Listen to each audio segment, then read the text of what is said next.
So there is a high possibility that it would be very dangerous for me to go back to the USA. In the AG situation, I can definitely go back right now.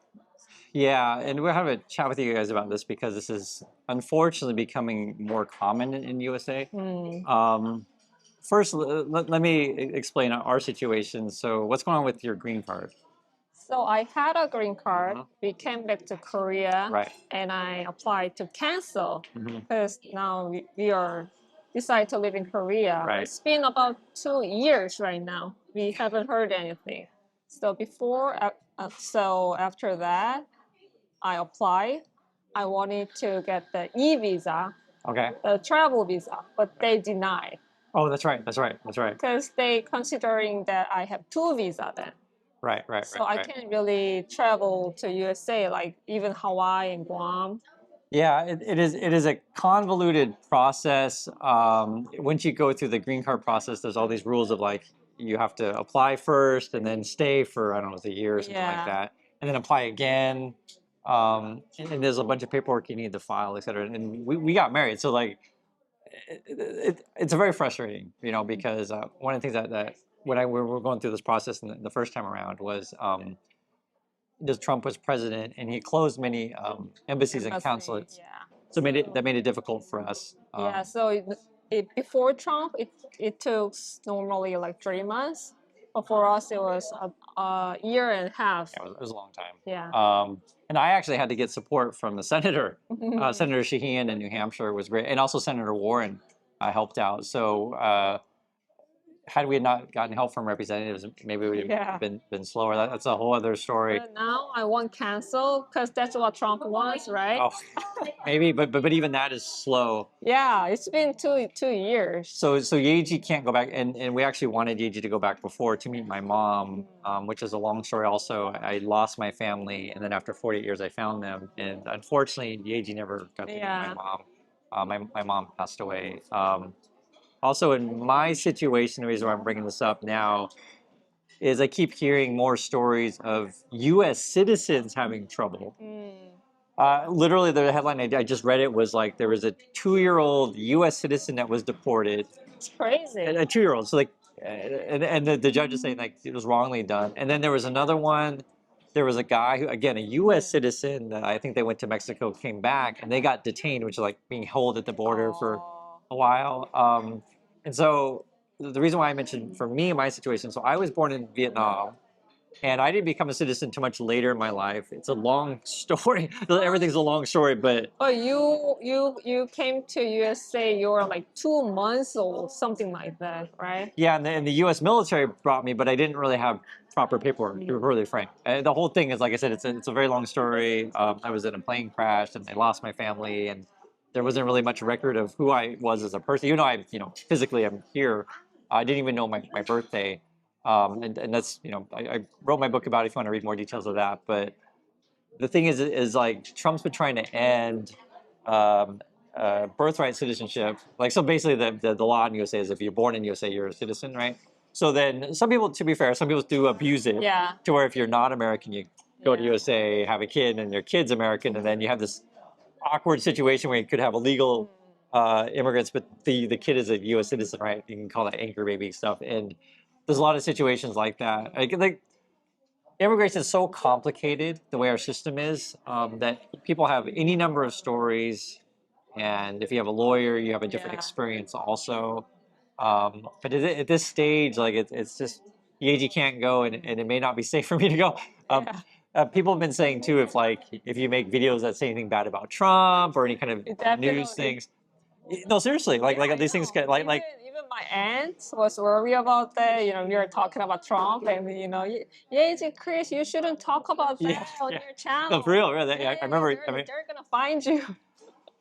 And then, as I just told you guys in the last couple of videos, now 2 judges have been arrested. Yeah, even judges arrest. Because I made a video about the one judge being arrested, but then there's a second judge.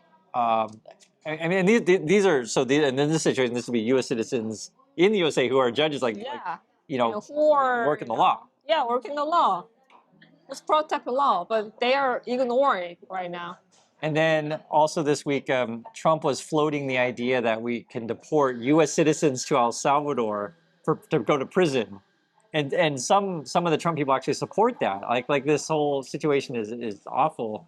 I also want to say this, mention this when we talk about this whole situation is, generally as I'd say a general news channel, I try to give you facts, and then I always separate my opinion, and you would just want to be honest with people.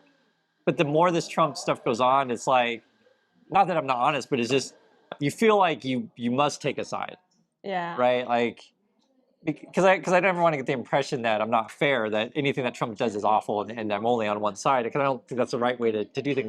The right way to do things is like read everything, understand what's going on, and then Try to say fact. And try yeah. to be neutral. Right. But right now, it's Well, anyone with any sort of like moral or conscience, you just want to do the right thing, you got to say something. When Trump's like, like I said, I read the thing about the baby getting deported, it's 2 years old, or crazy. and it's not just U.S. citizens getting detained, the foreign students being kidnapped basically, and then Kidnapped by police. however you want to call these people. Now, something I mentioned before on the channel, and I don't think people talk about it enough.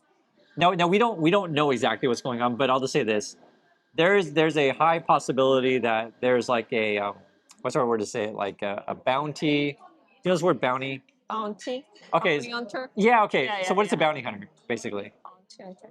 Money for the money. Yeah. Okay. So there could be bonuses or bounties, sort of like if you Intensive day. if you capture so many people a day, or you capture so many people a month and deport so many people, then you may get extra pay or bonuses. Yeah. That is really bad. Well, that was mentioned about a month or so ago.